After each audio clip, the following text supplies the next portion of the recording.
spent most of my working life in education, first as a teacher, and then working for local authorities as a primary school inspector. When I first saw I had a problem, which was in about late 2011, I was chair of governors at one school in Southampton and a member of the school governing body in another school. And I remember having a tremor on my left leg when I was driving, and I thought nothing of it. It just didn't go away. So I thought it might be Parkinson's, but I hadn't a clue what Parkinson's was really. So I took myself off to the doctor, who straight away recommended me to a neurologist and confirmed that she thought I got Parkinson's. I was feeling absolutely desperate. I asked her, "Oh my God, is this going to kill me?" She said, "Oh, no, it won't kill you. You'll die with it."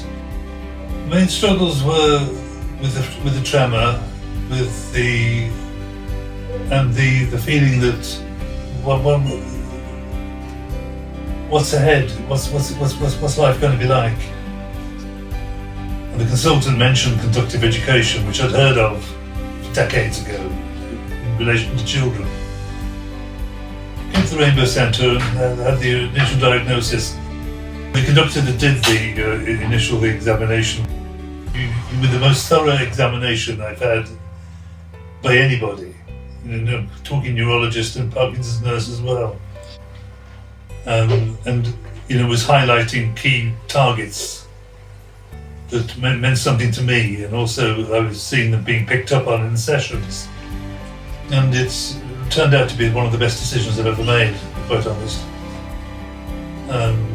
I see the sense in the activities, and I see the sense in how they relate to everyday life.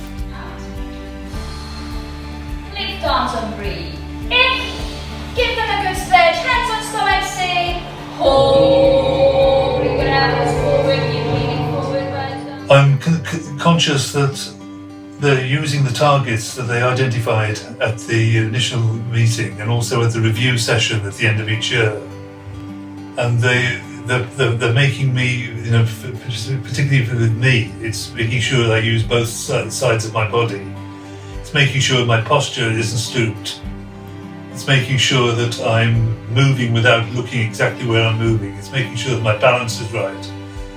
It's making sure that that my left side of my face isn't dragging behind my right side.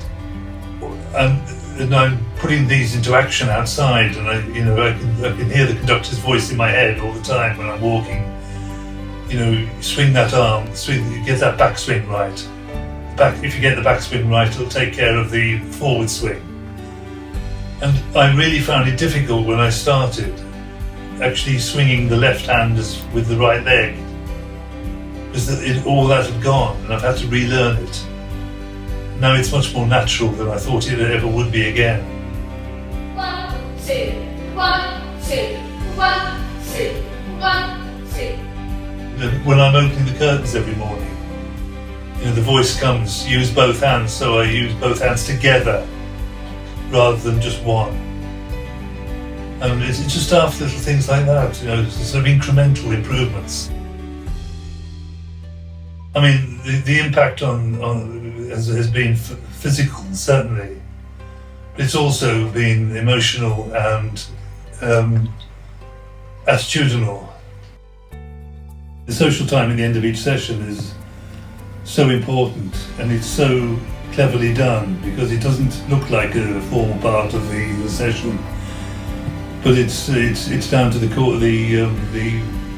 conductors very subtly making sure that we're not only doing the physical tasks of serving tea and coffee, but also doing the social tasks of interacting with other people and smiling and responding to what they say, and doing the things that we used to do normally without having to relearn, but we're having to relearn all these particular strategies. I am quite anxious at certain times, and I was dreading sliding into depression because this was, it was progressive disease. It isn't going to get better, and I know that. I know that it's not going to be cured, and it's going to get progressively worse, and I've got to be able to deal with it. And my capacity to deal with it now is actually stronger than it was before I came here. I know that. One of the most impactful things was coming across the mantra, I may have Parkinson's, but Parkinson's doesn't have me. And it's been an extremely powerful reminder to me that there's nothing I can do about the disease, but there's everything I can do about making sure it doesn't dominate my life. And there are things I can do to make sure that the next 10, 20, 30, 40 years, whatever I've got left, is used as fruitfully as possible. It doesn't have to be the only thing in my life that's important.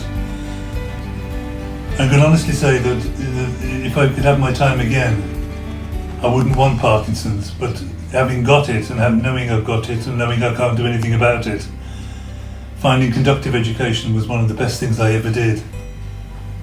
It's really helped me enormously, both physically, emotionally and mentally. And I couldn't imagine my life now without it. It's an essential part of each week. If I could say to anybody with Parkinson's, if you can access conductive education, you're doing yourself an awful lot of good physically, but you're doing yourself an awful lot of good in terms of giving yourself some control over how the disease impacts on your life. And the conductive education will enable you to get some of that control back and not let the disease dominate your life.